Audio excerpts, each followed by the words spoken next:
Welcome to Backseat Confessions Podcast. Slide into the backseat as we listen to mostly anonymous strangers tell us stories from their lives. I'm a rideshare driver in Atlanta, and the people getting in my car have absolutely no idea I'm going to ask them to share. My commitment to you is to tell at least a snippet of virtually every story recorded in my car in the order they were told to me.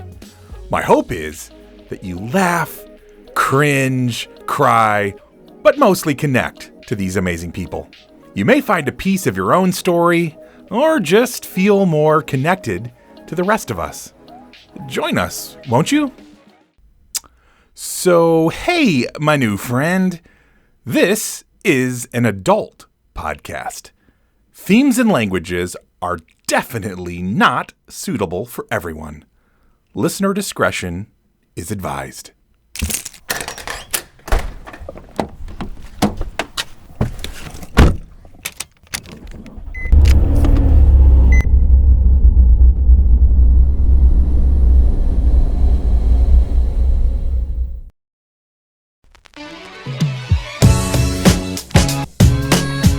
Well, hello, my lovelies. It's that bittersweet moment where I recognize that this is our last ride for several months at least, and I'm going to miss you. Well, maybe not all of you, but most of you. Some of you have, strong body odors, and a few of you aren't very pleasant to chat with. But mostly, I'm grateful that you come along on these urban adventure trips and meet new people with me. It just wouldn't be nearly as much fun if I had to ride by myself. So, thanks for hopping aboard.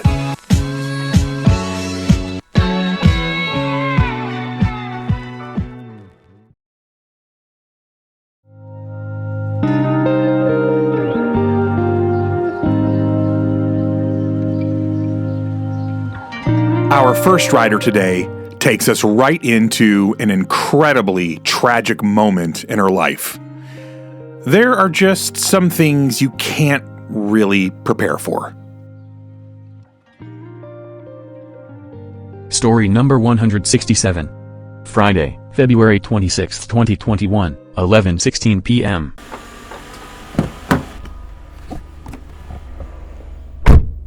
So, in 2015, the July 4th weekend, I was stationed in California. I went down to San Diego. You said stationed. Military? Yeah, yes. Thank you for your service. Thank you. And I spent the weekend with some friends that I knew. And my mom, I'm from Texas, so my mom, the whole weekend, she just kept popping in my head. I kept thinking about it. I'm like, I'm going to call her Monday after the weekend when I get back home. Yeah. And I woke up Monday morning. I was getting ready to take my hour drive back home. Mm-hmm. And my aunt called me and she was like, where are you at? And I'm like, I'm in San Diego. But before that, I had woke up to 3 missed calls from my sister, and it was 3 in the morning. Ooh. So when I called her back, she was talking to me like nothing was wrong. So I really didn't think nothing of it. Yeah. Until my aunt called me. Both of my aunts called me. And then my ex-boyfriend called me and was like, your mom she's dead. She passed away. And I was like, what? And it freaked me out because when I talked to my sister, she acted like nothing was wrong. And I know it was hard for her to, not want to tell me, that my mom was dead because she knew that I was by myself. Oh. So she was murdered and... Oh my God, I'm so sorry. I think it was her boyfriend because they were on the side of the highway. They were having an argument and my mom was pushed in the middle of the road and she was hit by some type of truck. And oh my God. The doctor said it killed her on impact. So, okay. Which that's something to be thankful for in that type of situation. Jesus. Right. Oh, Henny, golly. It sucked. And then how close were you to her? She was my best friend. I told her everything. The nitty gritty, everything, secrets. I told her everything. Yeah. There was I didn't hide anything. Like a deep friendship more than some kind of distant mom. Okay. Yeah. Right. And then 3 years later, my dad passed away. Oh, wow. When I was on deployment in Spain. So. Wow. Yeah, I lost both parents within 3 years of each other. Emotionally, where are you at in the grieving process? I think I'm doing pretty good. It hurts. I cry sometimes, but I feel like I've come to terms with losing both parents. Yeah. And I'm 30. Okay. So Oh, you look a lot younger than that. I was like, but still 30's young. Don't get me wrong. Yeah. Wow. Thank you. I think I've come to terms with it. I mean, I have my days where I'm just like, damn, I want to talk to my mom. But Of course. for the most part, I'm doing pretty good. Wow. Which branch of the service? Navy. Okay, awesome. And how long have you been out? Oh, no, I'm still in. Oh, you're still in? Yeah. I don't know why I assumed you were out. That's awesome. My youngest son's a Marine, so you guys towed him back and forth. Yes. That's awesome. Well, gosh, you're still in the Navy, and then so what's your plan? Are you gonna stay in? Do you know sort of how long you want to stay in, or like what does that look like? Well, I've been in 11 years, so wow, I have 9 more. Yeah, okay. Until I can get a pension. That's amazing. Geez. All right. I guess my last question is, if you were to give advice to people who lose their parents maybe younger than they really should, 30 is pretty young to have lost both parents. So what advice do you have for people that are maybe facing that? Like, how do you get through that? So my advice to people that lose their parents is to let it all out. Don't hold it in, because it can turn into something else. My sister never was able to grieve. Yep. And she ended up having to go to the psych ward for a week because she was thinking about killing herself. Oh, I'm so sorry. So I would just tell people to just let it all out. If you want to cry, if you want to curse, if you want to scream, just let it out, because it does no good. It does you no good by keeping it in. That's such good advice. I agree. I had I told that recently, as in a couple years ago, to an older friend who lost his wife, and I think his instinct would have been to kind of like try to hold some of that in. And I was like, bro, this grief, if you bury it, it'll come out as anger, as a disease. It's like there's no way around it. And I love what you're saying. Like, just let it out, because it's coming to get you one way or the other. You have to face it head on. So, wow. Miss Henny, thank you so much for sharing. I really appreciate it. No problem. Thank you.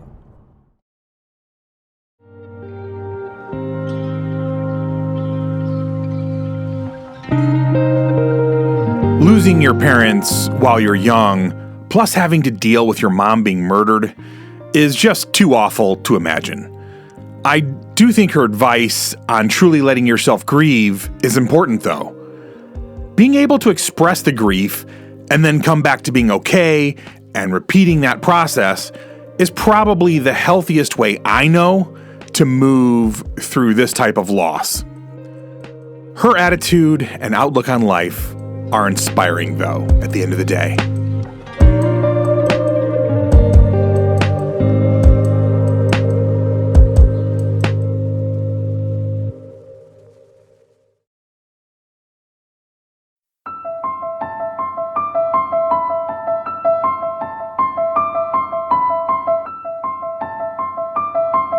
It happens on this podcast sometimes, where there will be a subject that suddenly has multiple unrelated people telling stories with similar themes. Unfortunately, this time, the theme is murder. Story number 168. Saturday, February 27th, 2021, 8:27 p.m.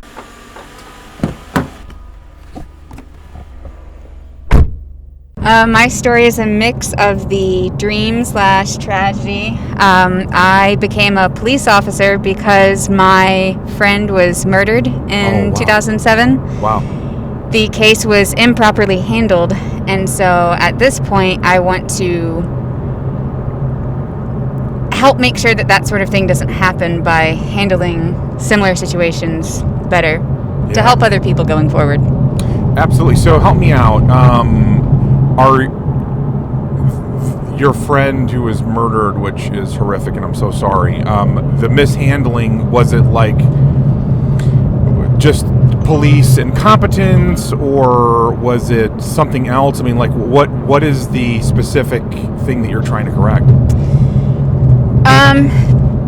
So 2 people actually were murdered. Okay. but the guy only ended up getting 20 years for both of them. Okay. And part of it, not necessarily mishandled, but there wasn't a strong enough case for what it should have been classified as. Okay. So. Got it. Okay. So you felt like they got the right guy, but they just didn't put the case together well enough. Correct. Got it. Yeah. Well, and then how long have you been on the force? 4 years. Very good. Well, thank you for your service, and I wish you all the best in trying to. I'm very passionate right now about justice reform. I might be slightly on the opposite side of you. I'm not going to lie, but I definitely want to see the justice system reformed. It needs help.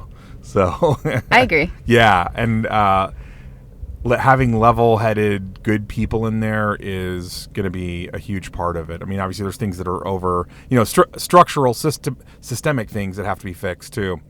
But yeah, that's awesome. Thank you for sharing. Sure.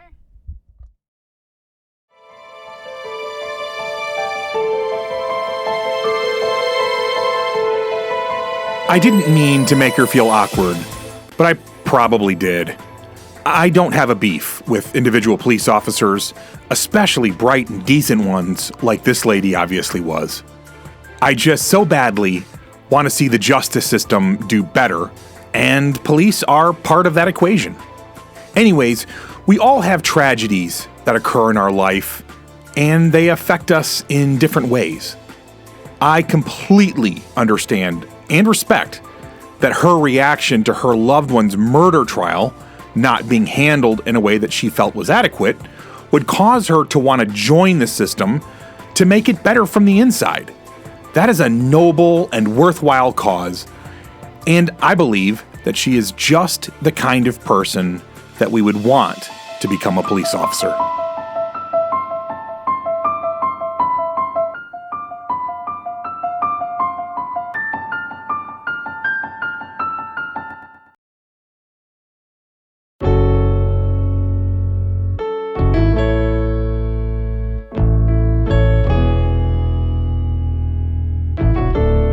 This next young man is one of the most insightful and thoughtful gentlemen I've ever had the pleasure of speaking with.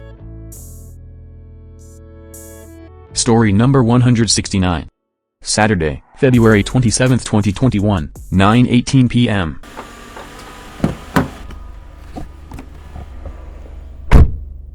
Okay, I am a 17-year-old black male living in America, and what I'm going to explain to you today is why I fear pursuing my dreams, specifically in this world, I guess. So, basically, growing up, I've always been in this environment of music. So, I've just grown to love it, and this is what I want to do moving forward with my life. I want to go into music. I want to go into basically the performing arts. Yeah.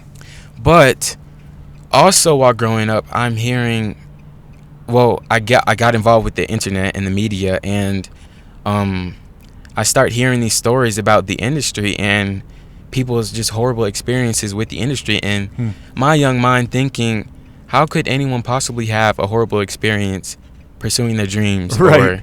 So I dive deeper, and I find information that I just find so disgusting, and it just really dissuades me from pursuing it. It really makes me scared. So give us like an example of like some of the stuff that's worrying you. An example of some of the stuff that's worrying me is basically I don't really have any specific artists on my mind right now, but basically just I don't want to be someone's agenda. I don't want to go into the industry and immediately have to follow someone's orders or not do what I feel comfortable doing. And I feel like what I fear most about going into the industry with my passions and my dreams is just if it starts to become something I have to do, like not something like I want to do, I guess what I'm trying to say is I don't want it to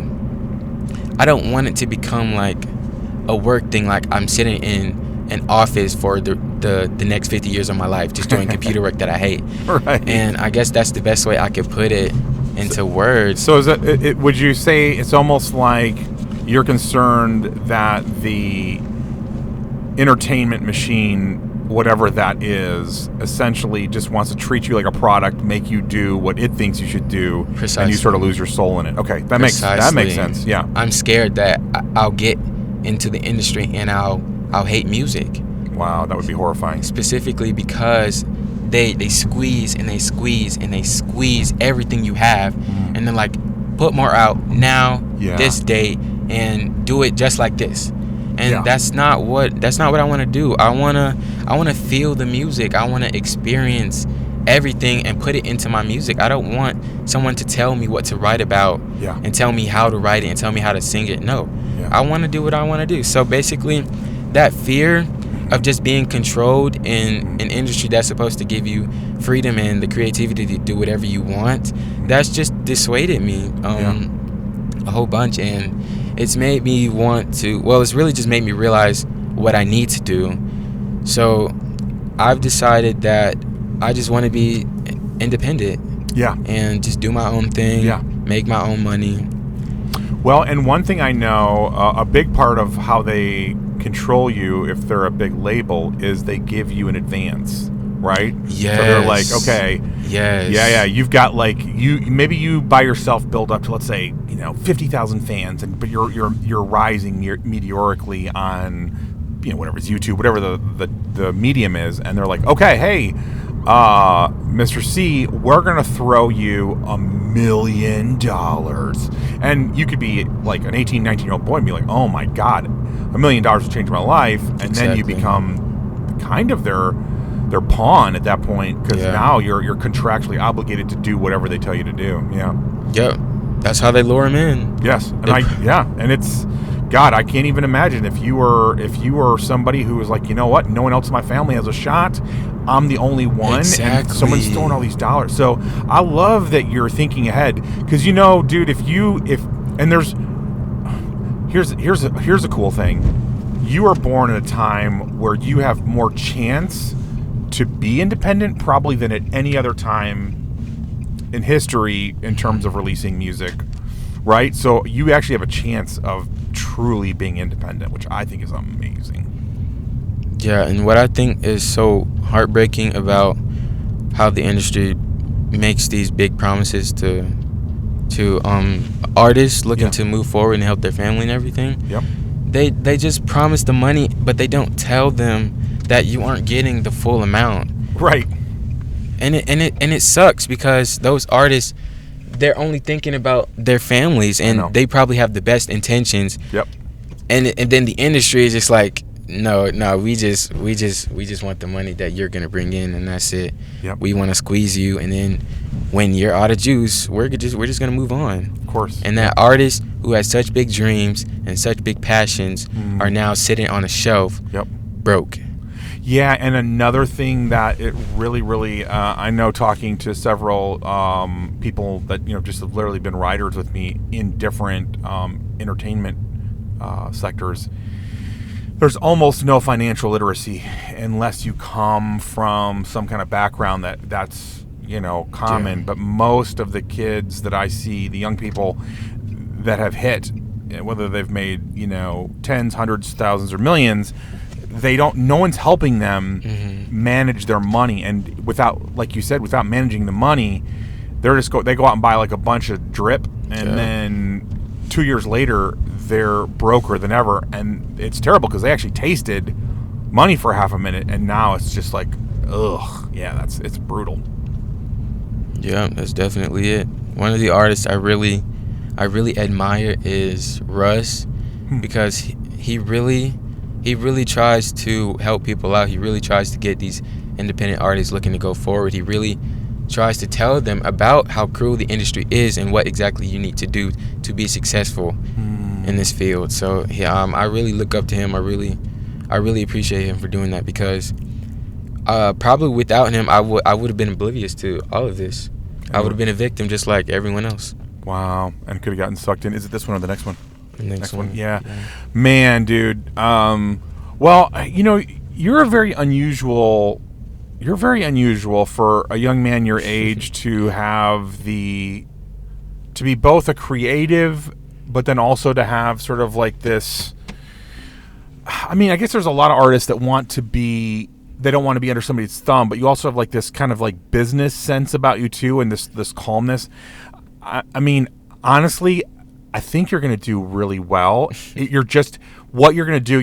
There's a lot of there's a saying called the long dime or the short nickel, or it's called delayed gratification. There's all these names for basically not getting so much money up front, building something, and then being wealthy later on. Exactly. And I think that's what you're talking about right now. Is you're saying I'm going to pass on the gazillion-dollar deal up front and sell my soul, and I'm going to do it slow and I'm going to do it right. But what I build will be mine. They can't take it away from me.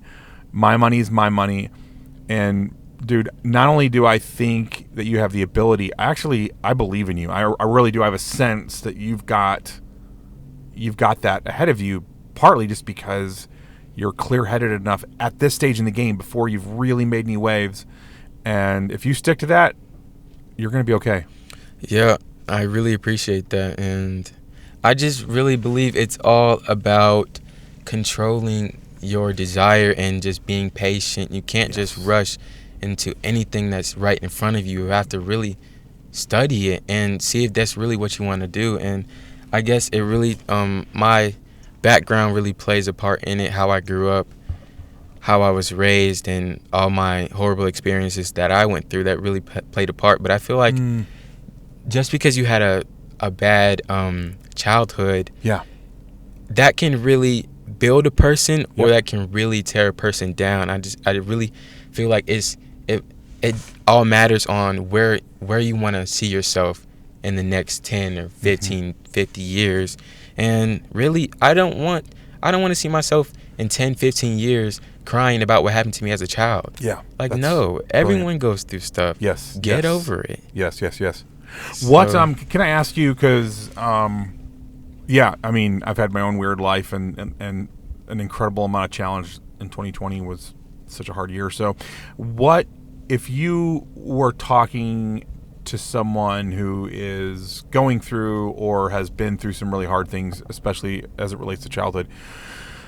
What was your secret sauce? What was your way through? What got you through Basically, what I went through with my parents and getting them to finally open up to me and tell me why they gave me such a bad childhood, or why they put me through what I went through. Yeah. I really had to kind of like pry in month after month after month. I'm like, please, Mom, talk to me. Wow. Please talk to me. Tell me why you did this. And her response would always be, I don't know, or she wouldn't say anything, or she would dismiss me. But eventually, you just get so fed up, and you begin telling them what's wrong with them. Now, some parents might not listen. Right. Other parents will dismiss it or try to throw it back in your face, like, oh, you're the cause. Like, right. But basically, what I did, since I feel like my voice plays a factor into this, I have like this calmness of my voice. I don't know why, but I sat them down and I talked to them. I'm like, Mom, I really need you to tell me what's going on, because it's affected me tremendously. And if I don't get the closure that I need, you're never gonna see me again. And because I know I'm going to go far, I tell them, like, I'm not gonna be involved with you anymore. So I got her to sit down, and I got my stepdad to sit down and tell me exactly what went on with them, as to why they felt the need to push it all on me and my siblings. Wow. So yeah, I really had to pry it out of them. And and I guess that's still that's an incredible amount of emotional intelligence. Is this just like a God-given gift that you have, or did you learn it somewhere? Like, where did that level of emotional intelligence come from? Because most kids your age would have just lashed out, anger, whatever. So I still don't understand, like, how are you different? Like, or do you even know? Is it like, can you even explain? I can try to put it on my best way possible. I've just learned from what my parents have done, and I've decided to not do that. I love it. Okay, that makes sense. I actually know a lot of really successful people who said everything that my parents did, or a lot of what my parents did, I just decided that was no good, and I'm doing everything different than them because I know I need to do that to survive and to thrive. So that makes sense. Yeah, I studied them, and I've just learned to do the exact opposite of what they do. So my mom, impatient, be patient with her. My stepdad, he gets angry really easily. Just be patient, be calm. Let him get his feelings out, because you may not know, as a child, he may not have been able to express himself. Yes. So you, as a child, even though you're a child and you feel like it's supposed to, like the roles are supposed to be reversed, you have to sometimes be the adult to your parent. Wow. So it's hard. It's hard. You have to grow up extremely fast, but it pays off because it teaches you a lot. And I don't know, man. It's a lot. Yeah, you're definitely an old soul, but because you didn't let it break you, bro. And of course, I haven't heard your music yet. I cannot wait. I want to hear your music. And who knows, maybe at some point we can reconnect. I love podcasts, so I've got a couple other ideas, and at some point in the future, I'd love to sit down in a more traditional setting, not inside a car, and dig in some more. But man, thank you so much, Mr. C, for sharing. It's very powerful, and I really feel like there's going to be some people out there who this is going to affect them in a really profound way. I mean that. Of course, man.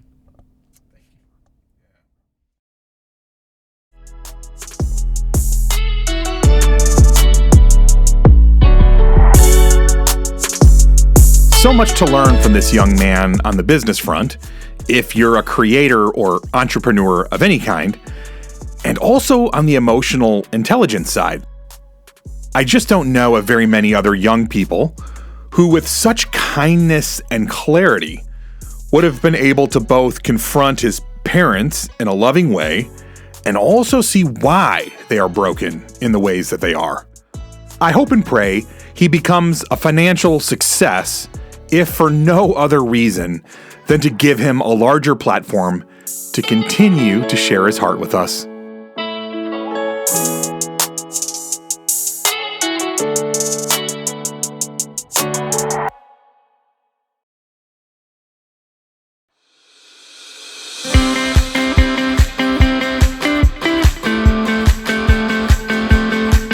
Our next writer was just a lot of fun to talk with, and she hits on some subjects that most of us will face while we're in the dating world.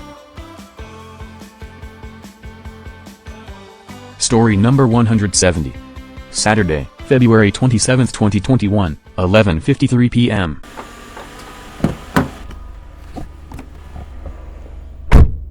By the way, I love your energy tonight. Thank you so much for lifting my spirits tonight. But anyways, me too. Yeah, okay. Awesome. Okay, so what's your story for us this evening?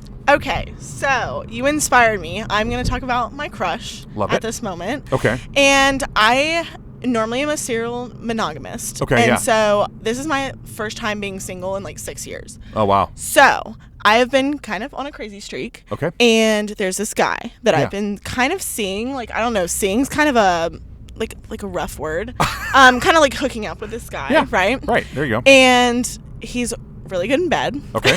And he's really important. hot. Okay. But I actually have started to catch feelings for him. Uh-oh. And so you know how that goes. Oh yeah. But I'm hoping to see him tonight. I saw him last night. Okay. How many nights have you seen him total so far? Okay, so it's actually a crazy story. Yeah. He is my brother-in-law's roommate. Your brother-in-law's roommate. Okay. Yes. Oh, wow. So it's kind of awkward, if things are weird or don't work out or end badly, it might get weird. Right. But he's really hot, so it's worth it. But Totally. he initiated it, so it's on. then Then you'll just blame it on him. Yeah, honestly, I can. Who are people to judge me? That's right. Whatever. I'm just going along with it. I love it. So he asked for my Snapchat. Okay. Initially in January. Right. And so we started Snapchatting, and then we eventually met at the end of January. Okay.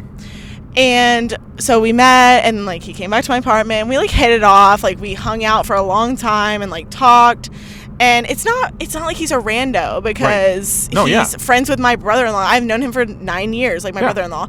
So, but this guy, he's different. He acts like a fuckboy on the outside, but I know he's not on the inside. Yes, I know, right? Okay. So, like when we're alone, he's so genuine. He's so nice. He has an amazing job. Like I graduated from Georgia Tech, and I'm an engineer. You're a smart girl. Kind of. Yeah, I know you are. And so I'm an engineer. Yeah. And he is a software consultant. And so like we have a lot in common in that realm. Yep. And I find it really hot when people are in technology like me and are really ambitious. So you're a little bit of a sapiosexual potentially, and then you like ambition. Okay, got it. Yes, love, ambition. That's like a number one thing for me. But also, he's like a hot nerd. Wow. Like seriously, like this guy's kind of like almost a little too good to be true. It sounds like. So some of my friends, not some of my friends, one of my friends, one of your friends, one of my friends says he's not even hot, Carly. Like honestly, you're out of his league.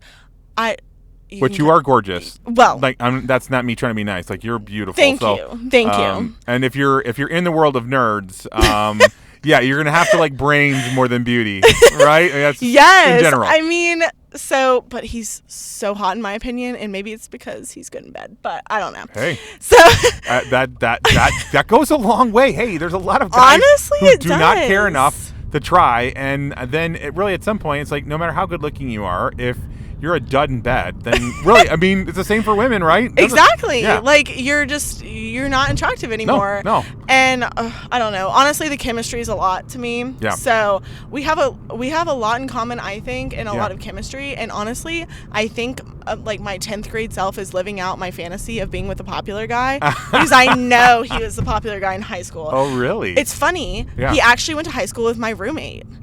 And she remembers him being popular and stuff. Okay. And he's a little bit younger than her, but he's older than me. But, you know. I like it. So, anyway, we hung out again last night after I told all my friends I was done with him, of course. Oh, God. Because he's been, like, jerking me around, honestly. Like, he mixed signals. Like, he told his friend's girlfriend that, like, he likes me and he might want to date me, but he's scared and like wants me to come to him. And I'm like, dude, the egg don't swim to the sperm, honestly. Yes, thank you. Like hey, no, I literally had to talk. I had to sit down at one point with my daughter and explain to her I'm all about women's empowerment, but unfortunately the way biology works, if the dude doesn't pursue you, it'll never work. It's not gonna You're brilliant. work.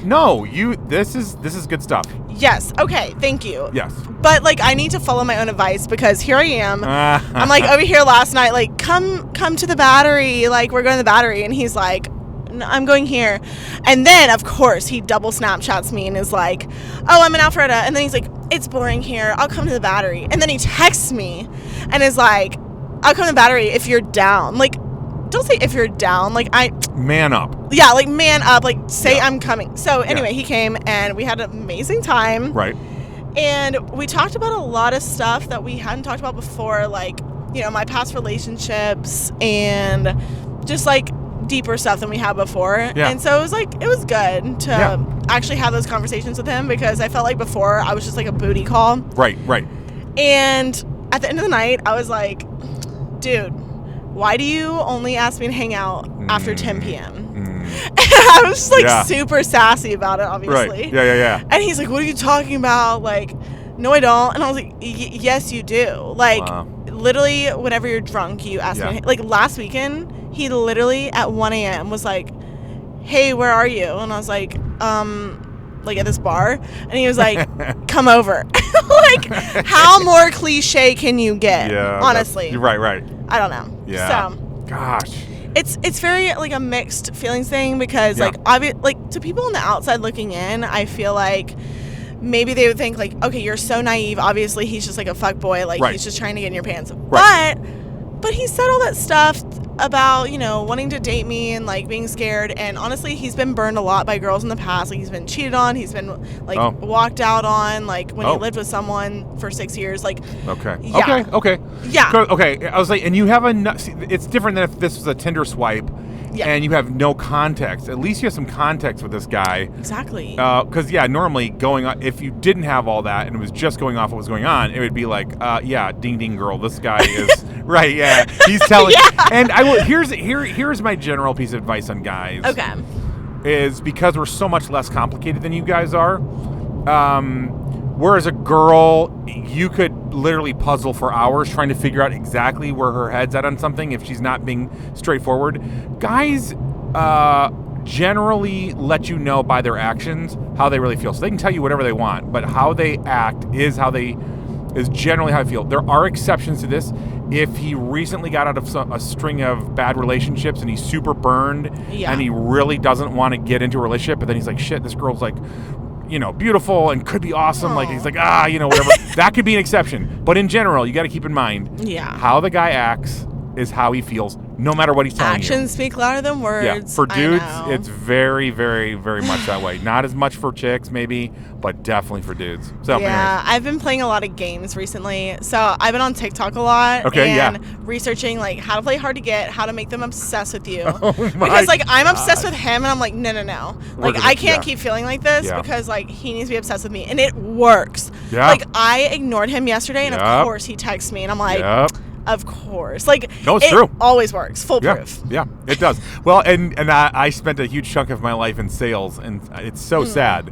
But in the world of sales, it's if you're not in relationship sales, which is where I did the best and where I wanted to be, if you are in hard close, short-term sales, it's literally a bunch of like psychology and mind manipulation, and all of that stuff. It's real, and a lot of people subconsciously just succumb to it. So, the little tease and then the pull away makes them go want to come after you. The on and off method is what it's called. So sad. And let me tell you, it freaking works. Like you act obsessed with them one day. Like it's not just like match their energy. Like you act obsessed with them. Like, oh my God, you're so hot. Like like come see me tonight. Blah blah blah. Like sleep over. And then the next day. Yes. Give him a cold shoulder. That's what I did to him today. Yep. Honestly. Well, you give him the dopamine hit of like, oh my God, I'm the best thing ever, and then when you pull it away, they're like, I need that hit. I gotta be honest with you. Tell me. So, we have unprotected sex. Okay. As one does. Yep. And of course, he came in me last night, and so this morning I go to get Plan B because I'm like, okay, like obviously this is and that's the morning after pill, right? Yes, okay, yes. And he's like texting me like, like, did you do it? Like, did you get it? Because he had to go let his dog out. Anyway. Right. And so he's like, can you do it? Like, I'll pay you, whatever. Like, I was like, yeah, you will. You'll pay me. And like, yeah, you fucking better pay me. Right. And so I left him on red. And then I posted a Snapchat story of like me with my friends after he said, did you take it? And then he said, how much do I owe you? And I like didn't respond. He's like, you need like what? Yeah. Like he was like, as much as I love this, like I don't need a family right now. Yeah. And it honestly was so entertaining.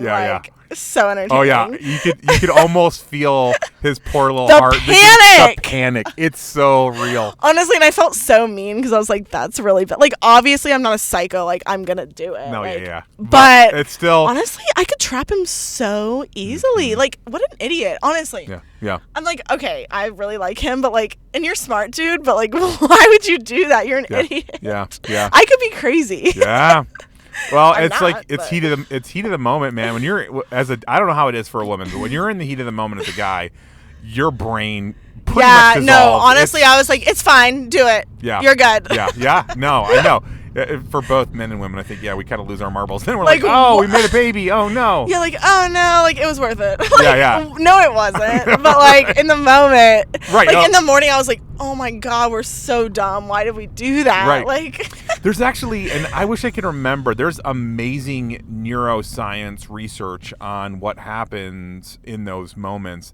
And I wish I could remember, but it's something about how, normally your brain is able to comprehend sort of long-term, like more data points and sort of like, okay, this action could lead to this, this, and this. But like in those moments when like there's a lot of hormones going, like you just narrow down, and the only thing your brain can focus on is like you're so in the present, right? There's nothing more present. Yeah. And you're like, this thing feels amazing right now. Yes. And your brain can't actually process long-term consequences. It's so interesting. I feel like I have no self-control with that. I'm like, whatever. It's his fault, to be honest. I'm like, honestly, you should be doing all of it. Like, why does this follow me? I hate it. Honestly, the story of being a woman. I know it's the story of being a woman, yeah. And enjoy that because it really doesn't stop. Like it really doesn't. No, like because he knows that like if something were to happen, it would all follow me. I know. Gosh. Which sucks, but yes, that's into my saga, honestly. I love it. Gosh, so what is okay? Let's pretend for like a second, just shut off the emotions. Pretend like you're not you. Like you're making a prediction for Tatiana. Okay. But you're like you're maybe your best friend or something, somebody that knows you and kind of knows patterns and knows you really well. But if you were like a third party, what's your prediction on him and just kind of like where you're at right now in terms of like relationships and I guess boys? a third party perspective, all my friends have been like, you deserve more. Like, he's a fuckboy. Yeah, I'll fix that. Like, he's a fuckboy. Like, you deserve more. Like, you're hot. You could get any guy. And I'm like, yeah, I know. But like, he's the this one guy, I know.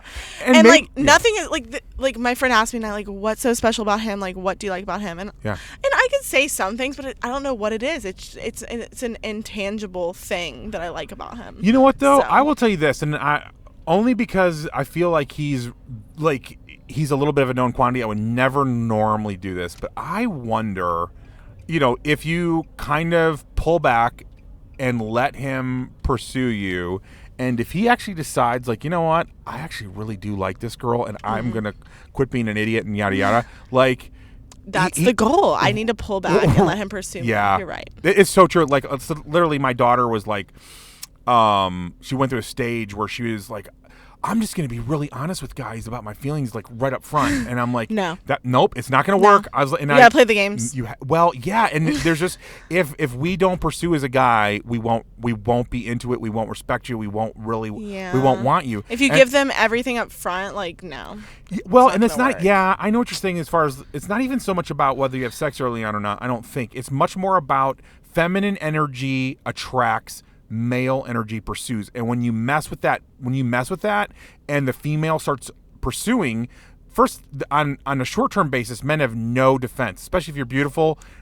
They're going to say yes, but they're also, something in their brain's going to trip and they're going, something's not right. They might not even understand it. So it's so important to make sure that you let the guy pursue. And I know there's a lot of guys these days that just don't know how to be a dude and how to pursue either. Don't. So I know it's I think tricky. He has too much pride, honestly.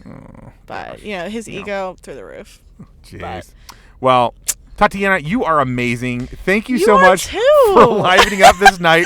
And I know somebody's going to be like at least entertained, maybe learn something. Yes. I don't know. Honestly, I feel like I'm on the Call Her Daddy podcast. Have you ever listened to that? I've never heard it, but I can't tell you. You're like the 20th woman who's told me like it's such an amazing podcast. It is great, honestly. Yeah, I need to jump on that. Okay, do it. All right. Okay. Well, and here you go. All right, thank you.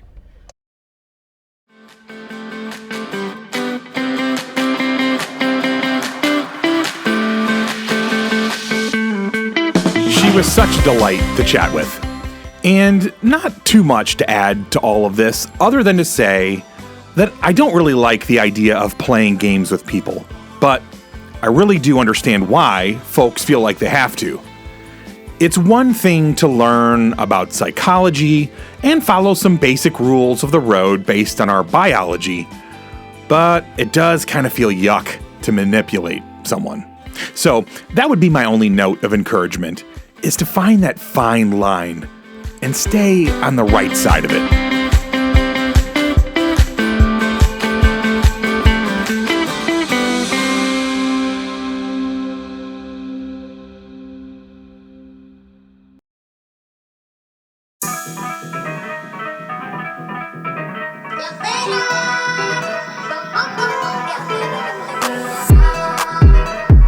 This next young man talks about the time when he was really young and on a road trip with his family for his sister's travel team.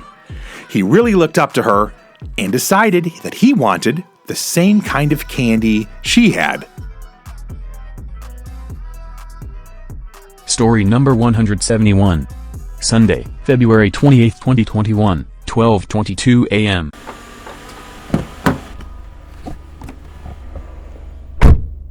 I wanted to get like a thing of gobstoppers, and so I got some, and I got like this thing of candy. I'm with my family and everything, and like we're on this road trip, and I don't really remember what happened, but suddenly like I was like eating these like hard candies, gobstoppers, and I started choking on one, dude. It was crazy. I was like really young, and I started choking on this gobstopper when we're driving on the highway, and my mom didn't know what to do. She didn't know the Heimlich maneuver or anything, like it was crazy. And I was like, I think I was like 4 or 5, like really young. And I was like choking on this fucking like this thing just like was like stuck in my like I couldn't breathe, dude, and I was just like coughing up blood. My mom, they like stopped the van on the side of the road, and my mom was digging her hands down my throat, and just like trying. And I remember seeing like blood all over her fingers, like in like the totally wrong way to like. Like, she didn't know how to do the Heimlich maneuver, dude. This is like back in the 90s, Like, she didn't know shit. And and I was like choking on this shit, dude. I remember this shit like so vividly, because you were like facing death in your yeah, mind dude. I couldn't breathe, man. Right, it was insane, man. And like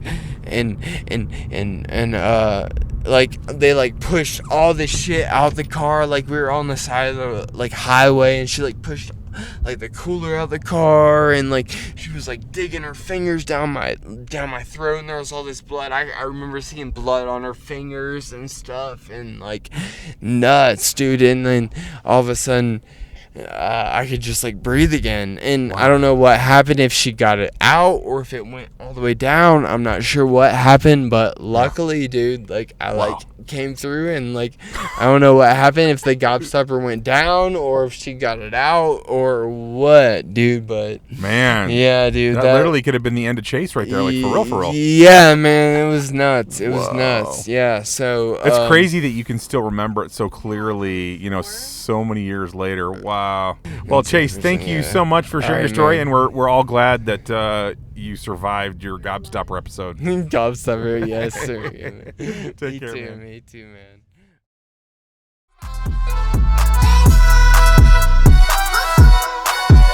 Man, oh man, near death by gobstopper. Not the way you would want to go out.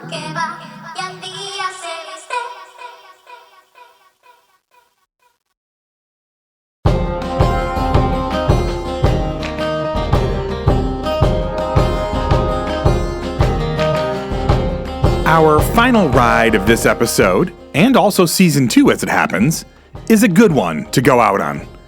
This young man tells about his journey out of a very potentially restrictive and toxic background into one of finding his own way.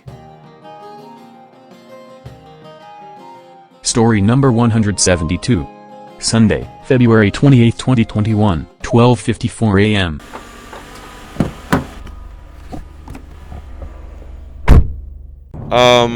I'm from Pittsburgh, Pennsylvania. Back home, I was a server as well, like I am down here. Okay. But I'm a dancer. Oh, wow. So I've always loved to dance from a young age, but my family is Jehovah's Witnesses. Oh, yeah. So, and I'm also, like, I have like a very open sexuality Okay. as well. Okay. So being as I was raised with Jehovah's Witnesses, and my whole family is like, I don't get a break from it. Yeah. Like if I go over one of my family's houses, it's Jehovah's Witnesses. If I go over another family, Yeah. it's all a very tight knit sort of community, it's isn't all it? there. Yeah. So growing up in that was kind of challenging. Yeah. Because it was like you were kind of pounded on with the religion, but it's also like trying to find yourself and expressing yourself and stuff like that. Mm-hmm. So I really didn't really like come out or anything like that. Really until like I was leaving my parents' house, my grandma's house. Yeah. So that was that. But my dance career really didn't start until I was out of the house and I had my freshman year of college. Nice. Are you like multidisciplined, or you have a particular focus in the dance world? So I do have a particular focus. I'm majority hip hop. Okay, yeah. But I do love all styles. Love it. I love art in general. It Amazing. Doesn't matter whether it's like drawing or dancing or. So you're just a creative soul, period. I'm a creative, just in general. Amazing. But yeah, when I got out the house, I definitely got to experience like more dance and more like culture shock, and I was so sheltered I didn't realize like I didn't have any street smarts. I didn't have anything. Yeah. So yeah, it was like a complete new learning experience. And then when I was in high school and college, I was kind of dating. Yep. So I was very relationship oriented, so I didn't really have like my own sort of life, you know what I mean? Because I've had like a relationship ever since I've been in high school. Wow. So I didn't really have my own sense of my own life. Yeah. So after that, I was dating again after I left college, and I kind of got wrapped up into that. Luckily, I did start dating someone who did have a love for dance as well as me. Yeah. And we started like a dance team together. Nice. And it was great. It was great. Yeah. We taught kids that were in our community who we would see on the streets, and we would think that it would be better for them to be doing something constructive than to be doing something out there. Brilliant. So when we would see them, we would be like, "Hey, do you dance?" We would just be passing by them, and they'd be like, "Yeah." We'd like, "Give me your parents' number," and we'll be have them practice the next week. Heck yeah, and we would legit take these kids like to different states, and they would dance and they would compete and they would win. So it was like really good. Wow. So you guys were actually really good teachers, which that's really good. Amazing. So I did that for about 6 years. Okay. Back in Pittsburgh, and then I just I didn't fall out of love with it, but I kind of had a day to where I was like, wait, Rocket, you haven't done anything for yourself. Like I've been with my dance team 4 times a week, picking them up, dropping them off. Yeah. I bought a whole Honda Odyssey just to handle all of them. You know what I mean? Like, so it was like very much like I put my time and space into all of them for so long that I didn't really have any time to give myself a dance break. You know what I mean? To get myself out there. So one day with my significant other, I just kind of realized that I kind of wanted to take some time and find myself. Yep. So I legit told them that I was like, all right, I came home from work. I'm like, hey, I know we're great and all like that, but I'm kind of losing myself. Wow. I haven't done anything for myself. So I think I want to move to Atlanta and pursue my dance career. Wow. Yeah. And luckily, that person was understanding of it. That's cool. Because we actually had gone to high school together. Okay. Which is the weird thing that we had been in a relationship together, because I didn't think that would happen because we weren't friends in high school. Oh, really? Okay. Yeah, not at all. Wow. So they were understanding of that because they also felt the same way. Okay.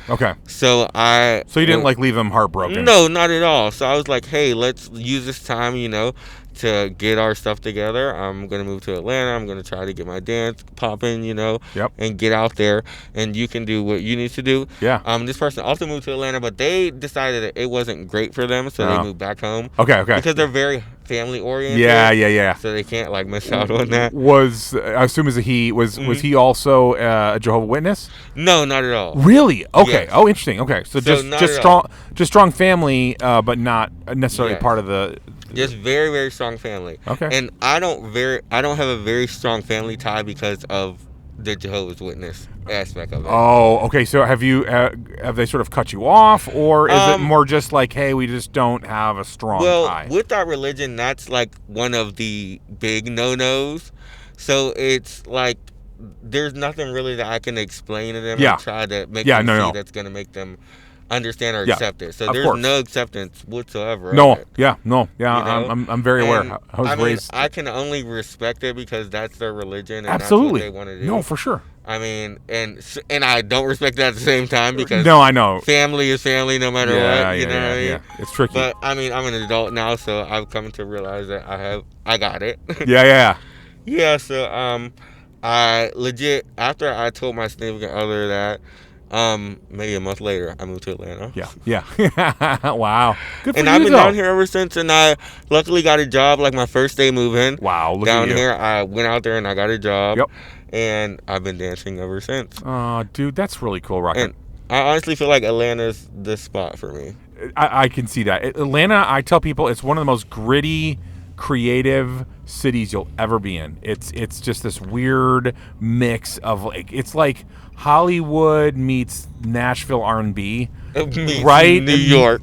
Yeah, it's such an interesting, and there's a little something for everybody here. I don't care what your scene is. Most definitely. Yeah, it's here. It's such a creative place. Yeah, so I was going to ask you how you kind of answered it, but just like how has that been for you to navigate your family dynamics with the religion, and then you coming out? And you said you're open, so I don't want to call you gay because you may not actually identify as gay. So but bi or open or whatever that is. So how's that been for you? How have you done that? So it's a weird situation because my family dynamic is different. Yeah. I was raised by my grandmother because my mother, she's been an alcoholic and a drug user when I was younger. Yep. And so she used to have us as her children. It was me and my 3 other sisters, which I was raised in a full female household. I was the only male, so Okay. Go figure. But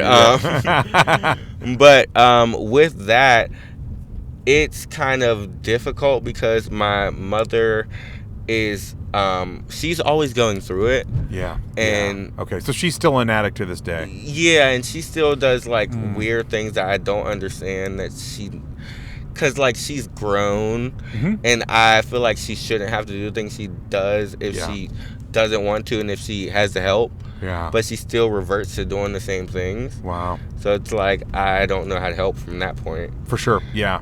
Yeah. And at some point there really is just that, you've got to go live your life, and you can't be responsible for your mom who's a full-grown adult. Yes. And and I do know it's an illness and all the rest of that, but you have to it's like if you're sick, you got to go to the hospital. Yes. If you don't, I don't know what to do for you, man. And not gonna lie, I feel like my grandmother's religion and my family's religion is sort of an illness too, in its own way. Fair enough. Because it's like so rigid, other religions are. I've had to experience other religions because I don't like to say I'm that religious. I feel like I'm spiritual, but not religious because I haven't delved into every religion, so I don't know exactly what I'm into. You know what I mean? Yeah. So with that religion, I feel like it's very, if I can say, occult-like. Yep.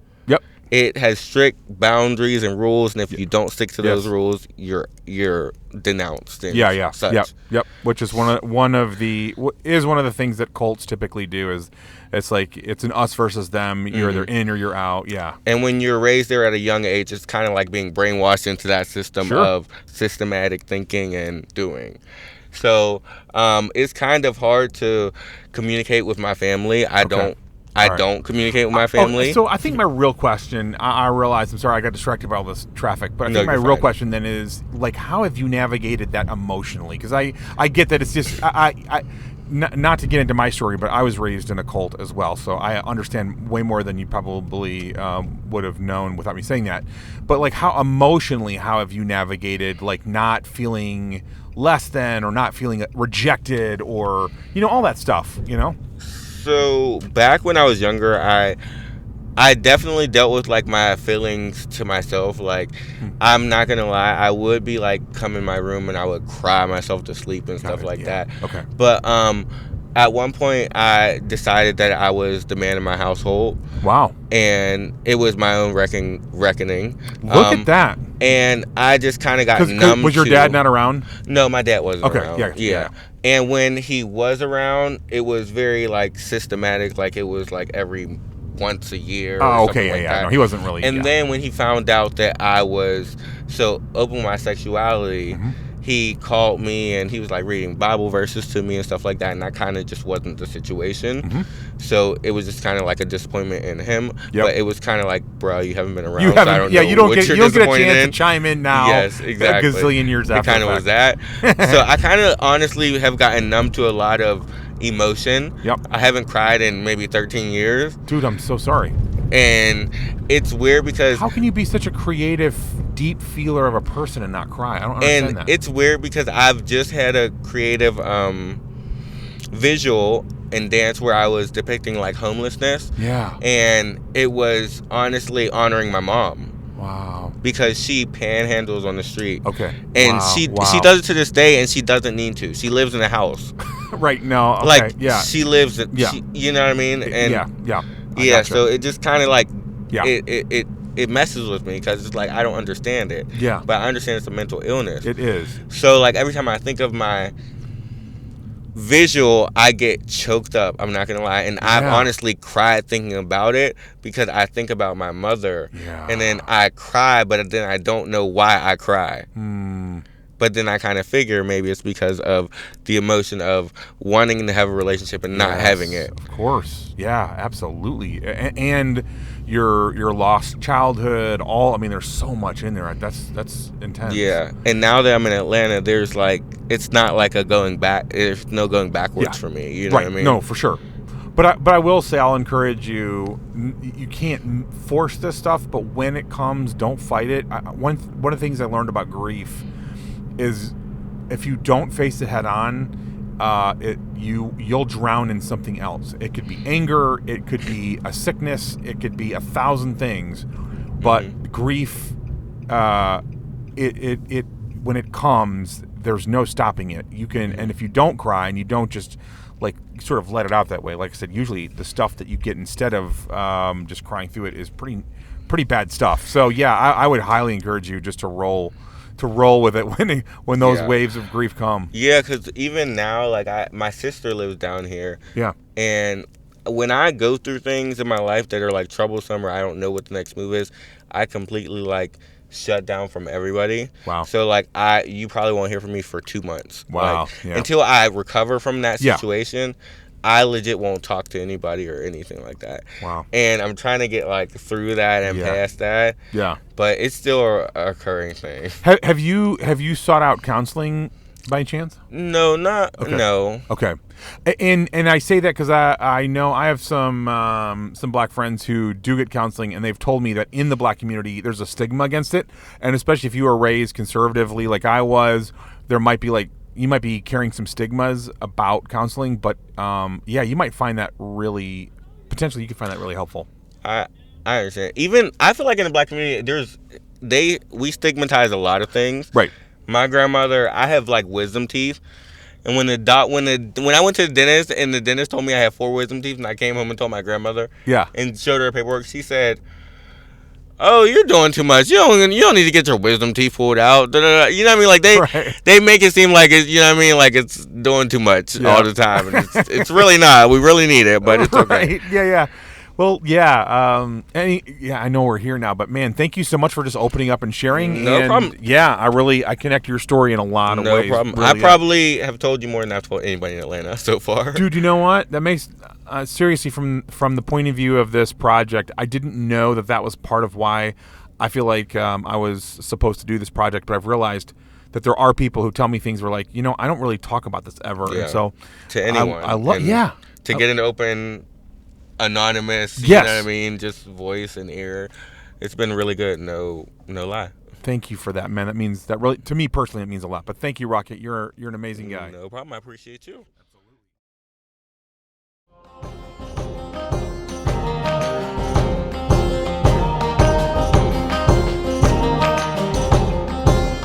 So many things to love about this man's story. We just kind of breezed past his work in Philly of taking kids off the street and teaching them to dance. How freaking cool is that?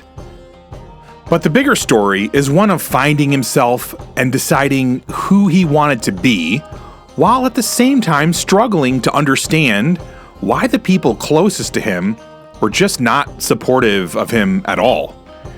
I mentioned briefly in here that I was raised in a cult myself, so I understand some of the powerful dynamics at play.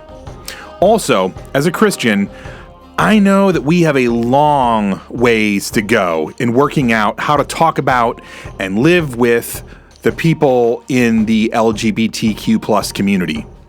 All of that is far beyond the scope of this podcast, but I do want to acknowledge it. As you heard from the end, though, he gave me another confirmation that I was supposed to do this project. Giving people a place to tell their story, or at least a piece of their story from their life, is such an incredible honor.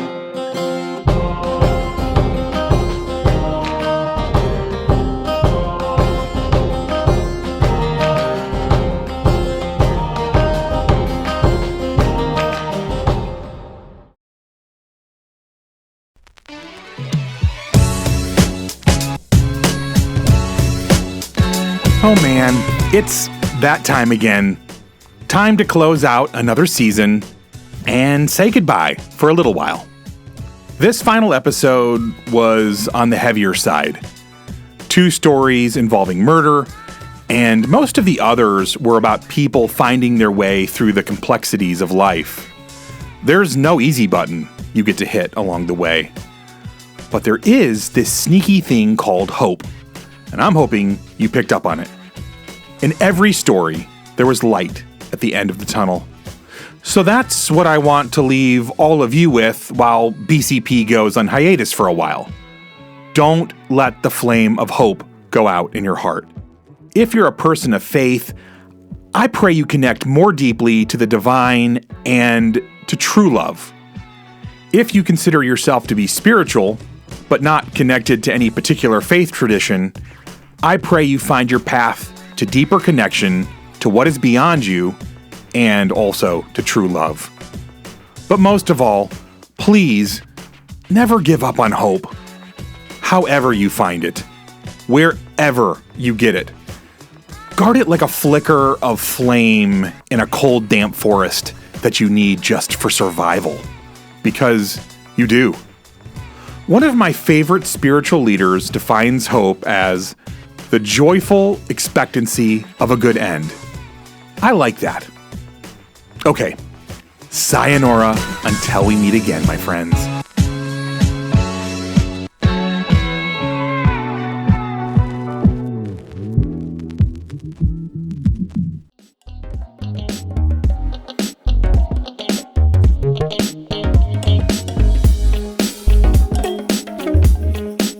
This is what happens when you are a rideshare driver in Atlanta and ask people for their stories. These weren't handpicked people with great stories. They just happened to get in my car and be gracious enough to share with all of us. And who knows, maybe someday you'll be in Atlanta and need to grab a rideshare and end up telling the rest of us the next great story on BCP. I'd actually encourage you to, every so often, just ask a stranger to share a story from their life. You never know what you might learn. I believe that our stories are powerful. They can make you laugh, cringe, cry, or even get you to think or feel differently. Our stories can truly make this world a little bit better place. So please, subscribe, rate, and listen to this podcast and share it with as many adults as possible. It would mean so much to me. First and foremost, I want to thank the incredible writers who trusted me with your stories. You're my heroes. Thanks also to all the people in the background who have believed in this project/dream. All of the music on this podcast was found on pixabay.com, and it was free, which is an amazing gift when you're starting a podcast on a shoestring budget.